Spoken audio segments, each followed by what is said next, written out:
Yeah, come on. Okay.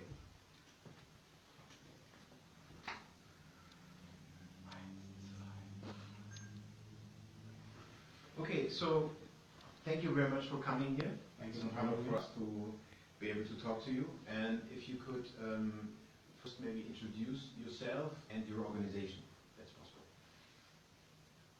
My name is Nnamdi Kanu. I am the leader of the indigenous people of Biafra. It is not an organization per se, it is a movement of a nation to try to exercise their God-given right to self-determination, as recognized by every civilized institution around the world, including the UN and the African Charter, even the Constitution of Nigeria itself as well, acknowledges that people do have the right to seek self-determination, and that's exactly what we're seeking to take advantage of. Right. Very peaceful movement. It is a non-violent movement. We don't believe in violence. It's entirely peaceful. We agitate, we protest, we organize rallies, and we talk to people. That's all that we do. We've endured quite a lot from the Nigerian government. We are still enduring those forms of brutality against our people up until this very morning. They're still killing, they're still pillaging, they're still raping our women. But we have remained on the side of non-violence because we feel that that is the best way to go. I imagine that it's a difficult decision to take. In the long run, it helps you to achieve your goal.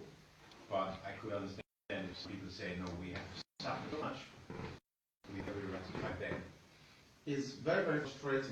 We are inspired by the struggles and the successes of the likes of Martin Luther King and Gandhi in India, and we believe that although the temptation to fight force with force, to fight evil with evil, coming from a very civilized people, as we are, we would not in ourselves by stooping to the level of the aggressor. So we intend to continue to speak to organizations around the world like yourselves to begin to make and consistently make the case for Biafra.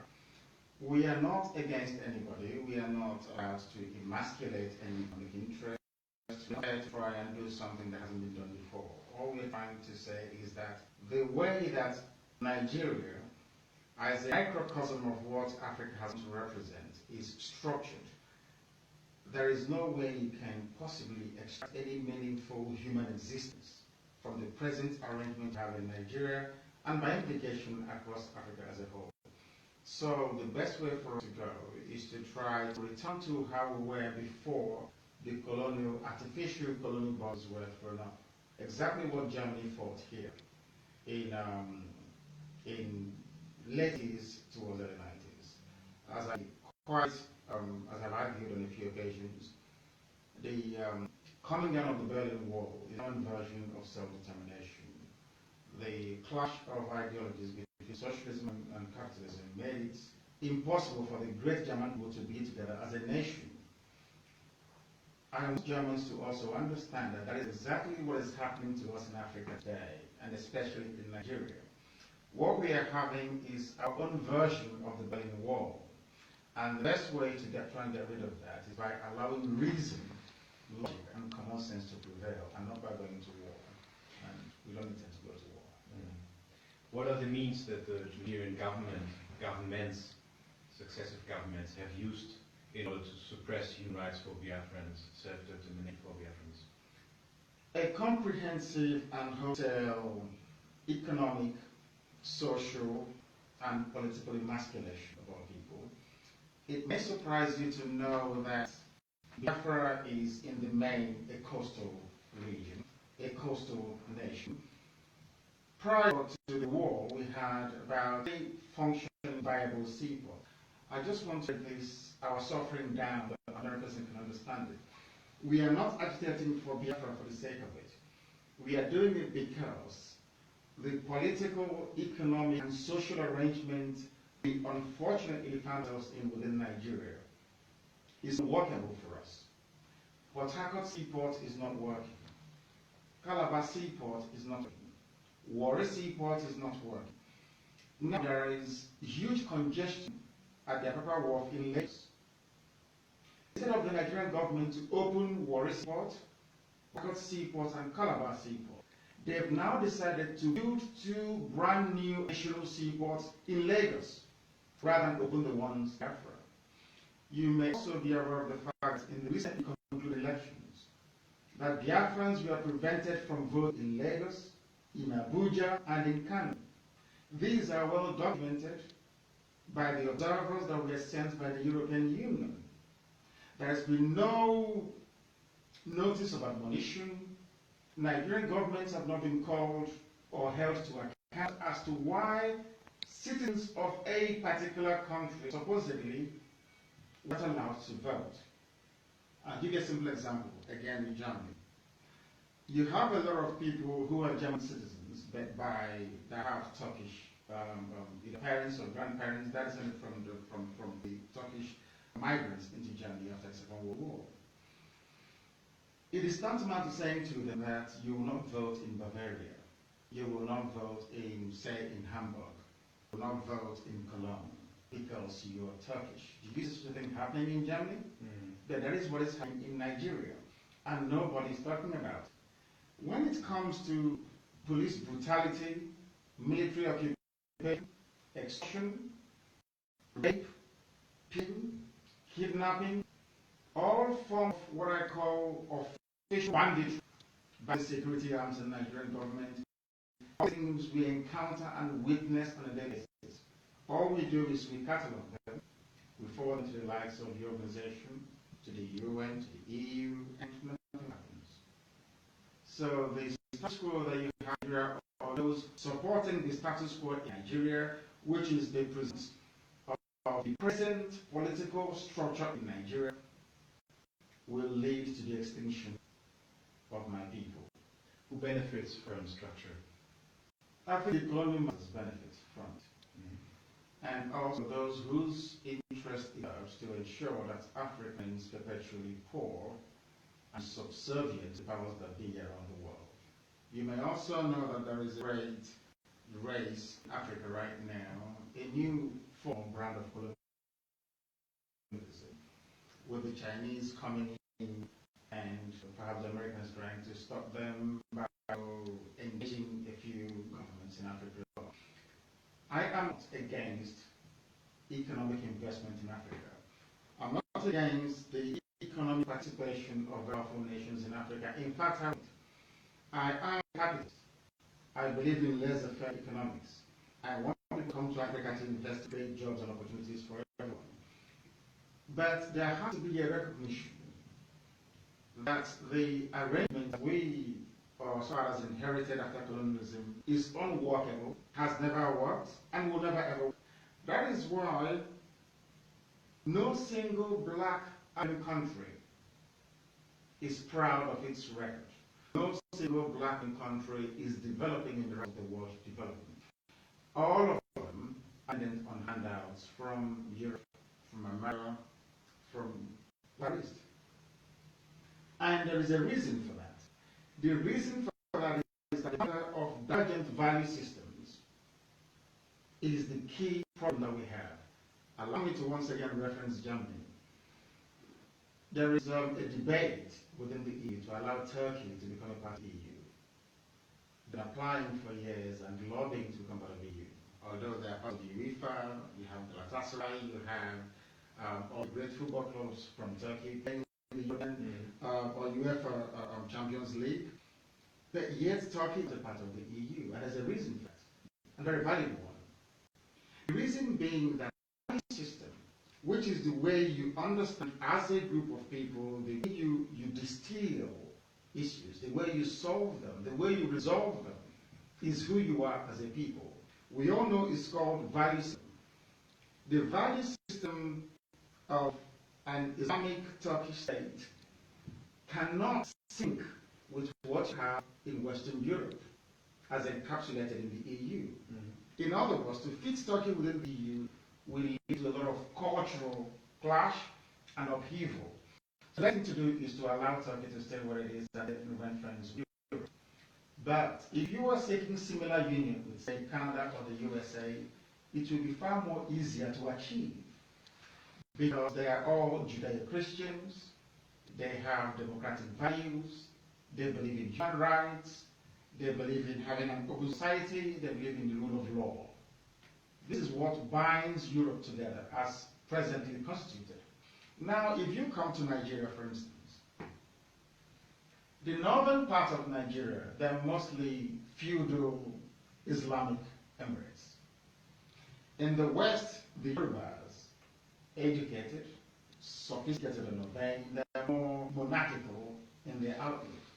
We Easterners, we Biafrans, are Republicans. So having a state or a nation like Nigeria is like lumping United States of America, Iran, and Afghanistan into one country. And everybody knows it can never ever work. So that is the difficulty that most academics and scholars have failed to grapple with, that the present state structure in Africa is an impediment, a natural impediment to development, to growth, to the build civil society in Africa. And no part of Black Africa will be civilized until these core issues are addressed. What do you say to those people who say that new countries mean new conflicts? New countries more for self-nation, yes, for independence, yes, lead to more brutal clashes between different ethnic and religious groups. The same argument was made before the collapse of the Soviet Union. The same was also made before Yugoslavia was dissolved, and to a lesser extent Serbia as well. You will recall and agree with me that Soviet was a nuclear power, isn't it? Was there a nuclear union broke up? Yugoslavia, to an extent, is the same. There was the fear or paranoia about the Balkans. You know, the ripple effect it will have on the broader Yugoslavia be allowed to break up. Yugoslavia broke up. New emerging democracies came out as a result of it. Is there any war in Yugoslavia today? Not today, no. Exactly. There are legacies of the wars in the 90s, but absolutely. It did subside after a while. Exactly the same thing in Africa. It can be done in Africa. I think it's inverted racialism, that's what I call it. It's racism by another means. To think that Europe can handle disintegration of the mighty empire like the Soviet Union, that you don't expect Africans to manage their own disintegration. I don't think that is correct at all. You would also agree with me that Ethiopia from Ethiopia, and very recently, what was the history of encouraging Southern Sudan came out of Sudan, is a case how they were managed more than else. If there is a recognition that the primacy of the will of the people at all times will be allowed to prevail, then there won't be any issues at all.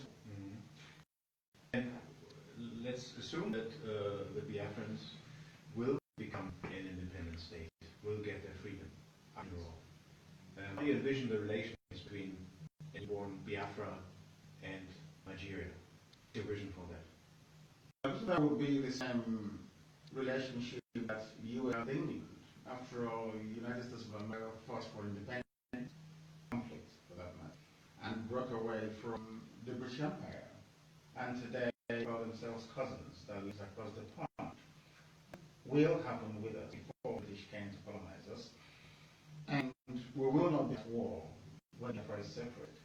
There seems to be this fear that the reason why we see Biafra is because of the huge oil and gas deposits we have in Biafra. That's not the case.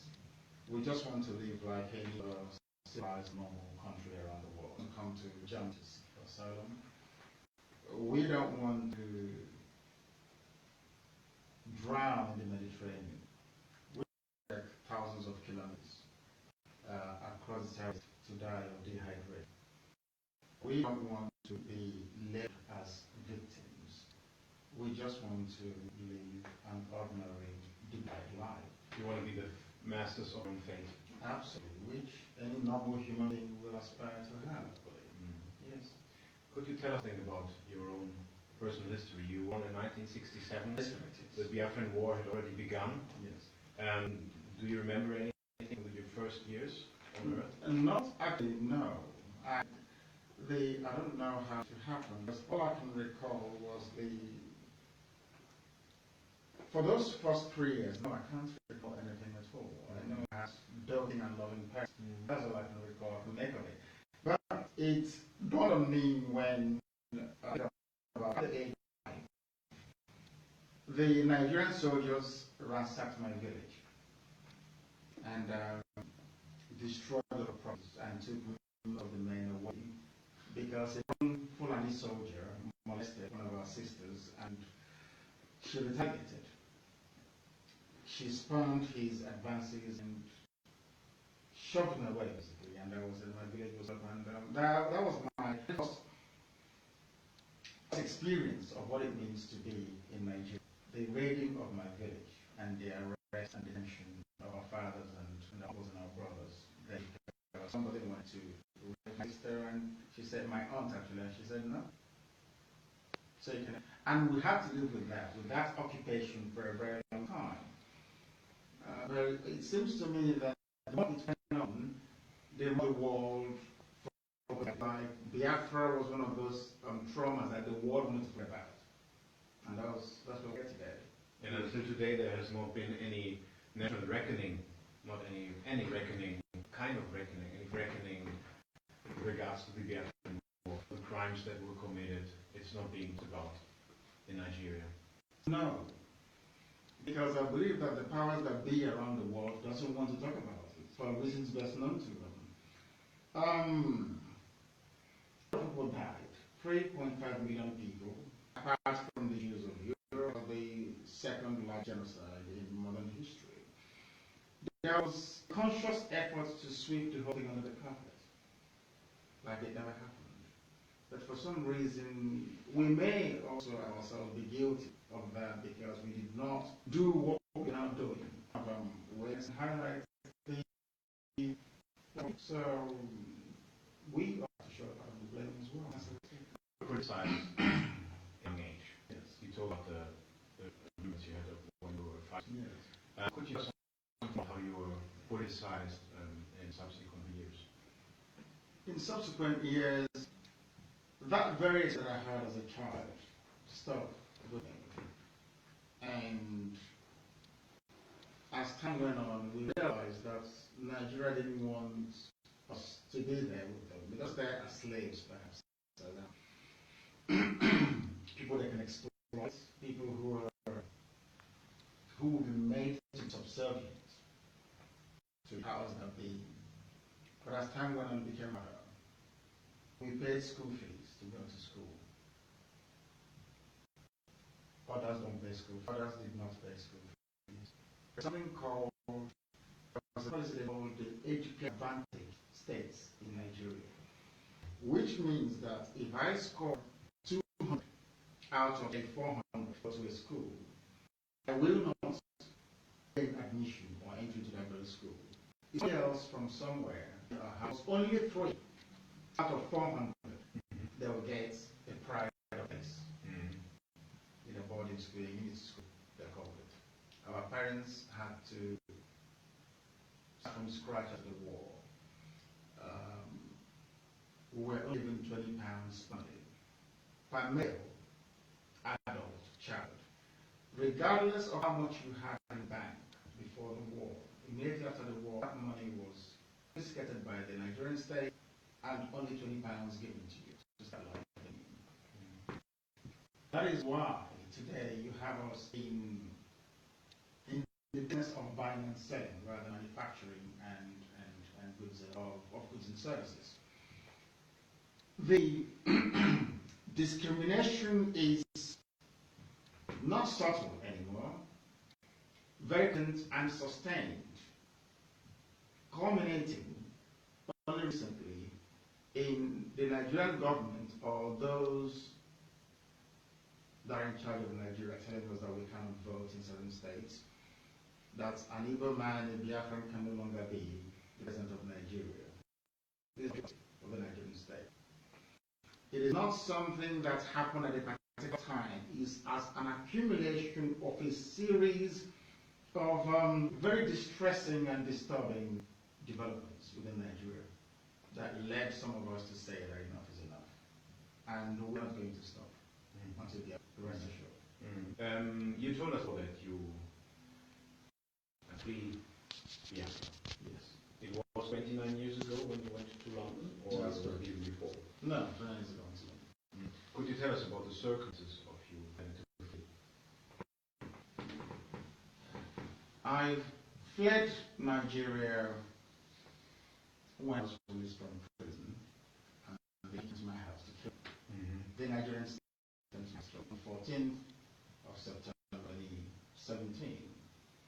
When I was due in court the next month, October the 13th, they came to kill me on the 14th, and they ended up killing me to the evening.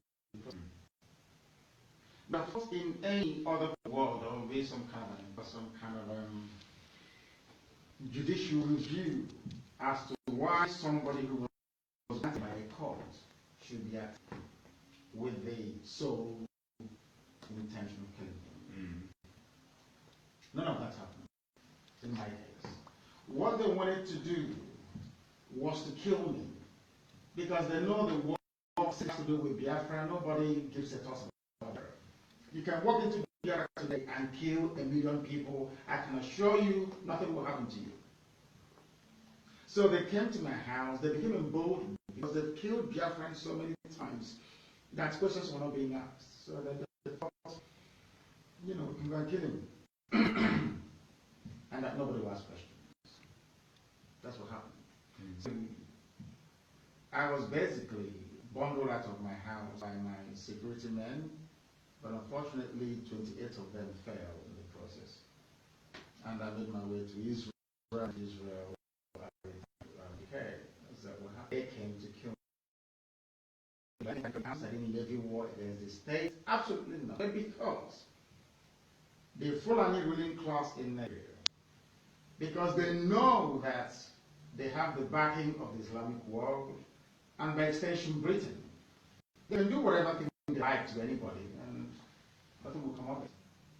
That's the type of life we are being forced to endure in Nigeria. Can you tell us something about your relationship with the State of Israel? I am a Jew, not just myself, but my people. We are. Most of the Jewish traditions we practice, we hold into it. And so it's a question of, I think it's a journey of discovery. And you discover yourself and know where you come from, and you can do all you can to be very proud of that very heritage and identity. That's what it is.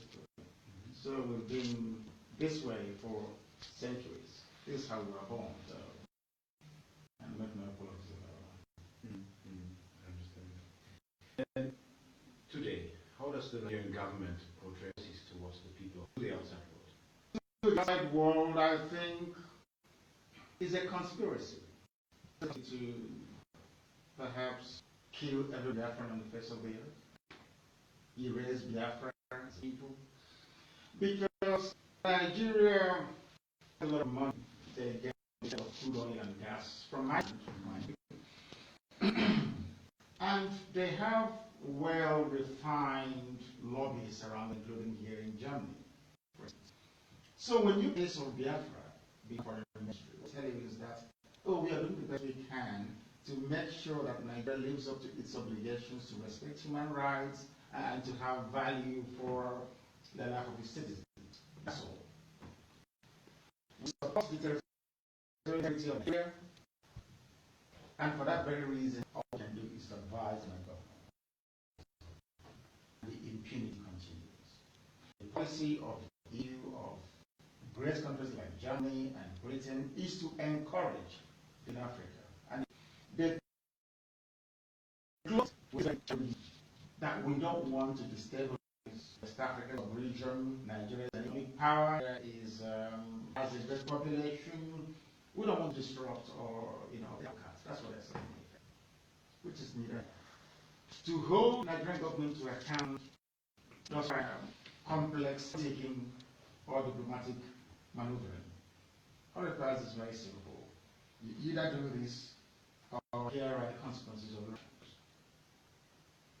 But they have failed to do that time and time again. why people are dying on a daily basis. That is why the killings are continuing now. And it's even grown from the Biafran territories, the middle belt, and to the north.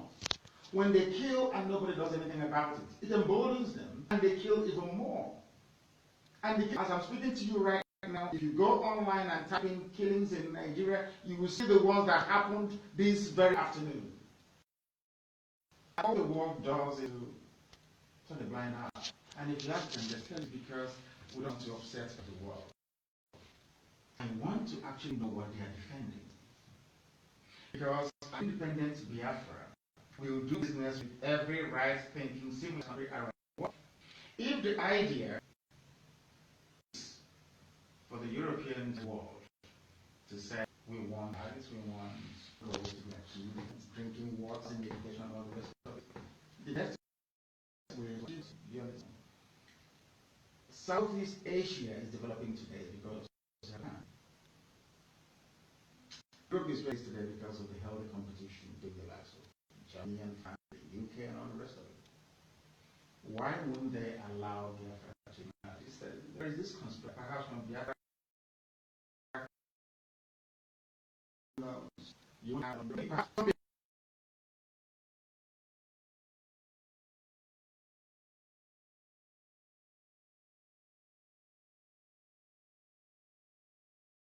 you know that Biafra can solve that very problem.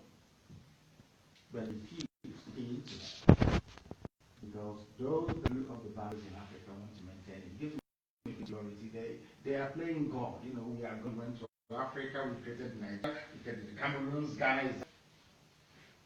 But why the Soviet Union came in Germany and divided Germany into two by the Berlin Wall? Why was it that NATO, Western Europe, and North America said no, or at least fought until the barriers came down? Maybe you have enlightened leaders and law people. In Africa, you have heads of states who are more interested in how deals than trying to elevate some of the people. So, in that regard, I'm not blaming. The blame is not entirely on Europe and America. I think we also have to, as all, we not behaved like humans should. Most Americans, I'm sorry to say, there's not much between us and the wild beasts in the forest. I'm very, very factual and honest. They can be laid on the doorstep of America. We're also responsible. We have failed to reason properly like humans. That is why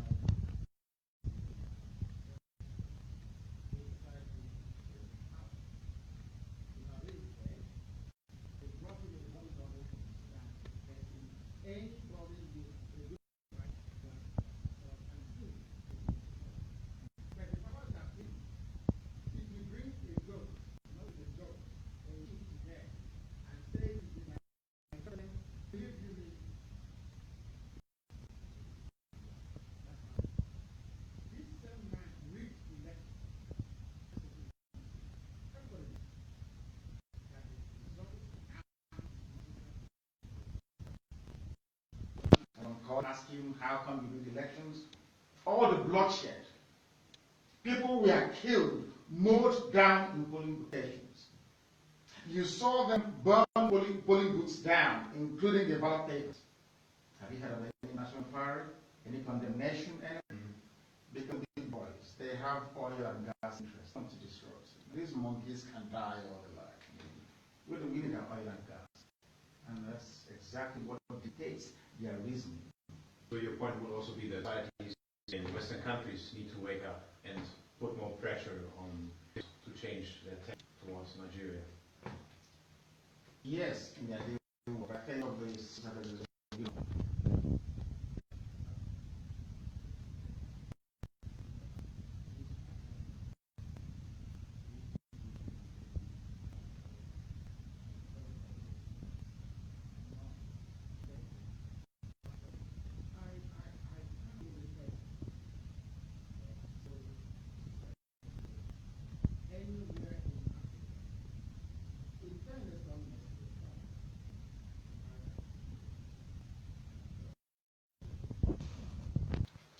But within a wider context, nothing is happening in Africa.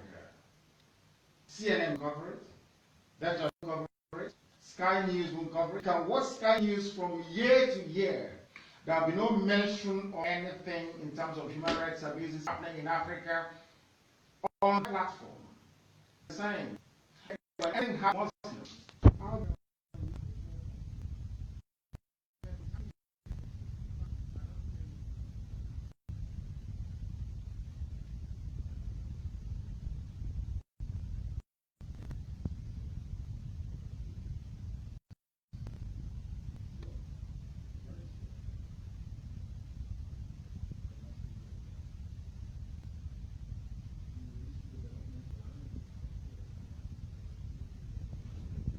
Something similar could also happen in Nigeria. It might give any power or help to the Biafra movement.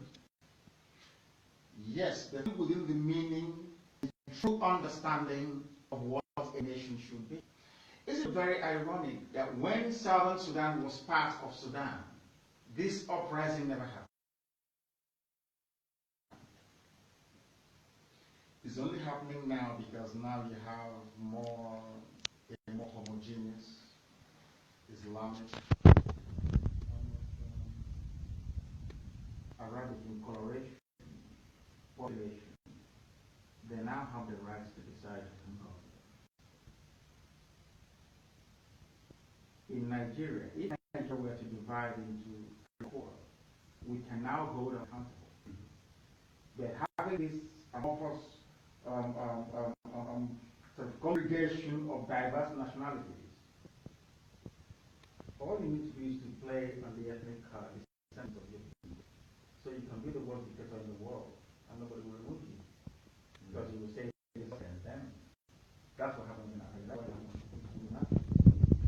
Most political scientists don't even know. But in terms, look at on all the happened in Africa, where there were predominantly one order, be it religious, political, be it social. They had one thing in common. They had pockets of other faith religions and people. And in the main, the overall religion was Islam. So their value system was Islamic. You can rise up against the ruler of the state and people understand you. If I rise up now in Nigeria to fight against that thing that have there as the president, that's so they will say because he's a practicing Jew, he doesn't like us. We are Muslims. Do you understand what I mean? But if they have Muslims, governing Muslims against your leader, and nobody will complain. That is one of the lasting damages that the arbitrary creation of nation states in Africa is having. You can never have a revolution, a popular uprising in Black Africa, never, ever, ever, with the current and existing boundary structure you have in Africa, it's impossible. Forget it. And without popular uprising, can change anything in society. So many people would say that the existing borders are a bit difficult, to say the least, to see, but they have some kind of stability. You would say that as long as there won't be any stability. Was this overall concern for stability so prominent when communism was collapsing across Eastern Europe? Why didn't the powers that be say, no, if we collapse communism, there will be more stability with some nuclear warheads in Kazakhstan, some in Georgia, some in Azerbaijan. There will be difficulties across the world, or there will be this nuclear apocalypse. Countries that had nuclear weapons broke into pieces. There was no nuclear war. Anybody else or using an excuse to maintain these evil regimes in Africa, that person is worse than Satan. It's evil. It's a lie. Another, a read from Ethiopia. Has the war ended? Has Southern Sudan itself? Has the war come to an end? Why is it that when it comes to Africa, the rules always change? Why is that? That is my main concern. allow us to grow organically the same way that states were formed in Europe. How can I come from Biafra and I come to Germany and I cut you into 7 places and say, you, from today your name is Westphalia, you're Bavaria, you're no longer German? Does that make any sense to anybody? Why must we be allowed to endure it? Maybe because we are Africans, we don't ask questions, and we are perhaps very stupid, I don't know. So, assume, let's be optimistic, assume that one day you will be able to return to Biafra. Yes. After a certain time. After. Now, what first thing that you do? First thing that I would do is to go and pray at the temple where our forefathers used to pray in a place called Arochukwu. A very glorious temple described by the British in 1904. I'll go back and pray. I think that's the first thing that I would do. And I'll watch a crop of new leaders emerge to take Biafra to its rightful position in Africa. I won't say the world. If I say the world, they will say black people from Africa feeding very well, going to school, no famine, no difficulties. I don't think that some parts of you can live with that. There is a part, I believe, in an average European that actually enjoys the suffering and misery in Africa. I'm being honest with you. There could be an insignificant minority that have the sense of faith within them that would like to see Africa emerge from the mess that is in. But I can tell you categorically that I believe some of them that donate money to charities and the rest of it may be so out of some kind of pity that these creatures can't handle take care of themselves. I want to be alive to watch Biafra emerge from that stereotype, become something that's today. And the world has nothing to do. The more we focus on Biafra, the more I feel we have to do that anyway. Thank you very much. Thank you, Hannah, for talking to us and letting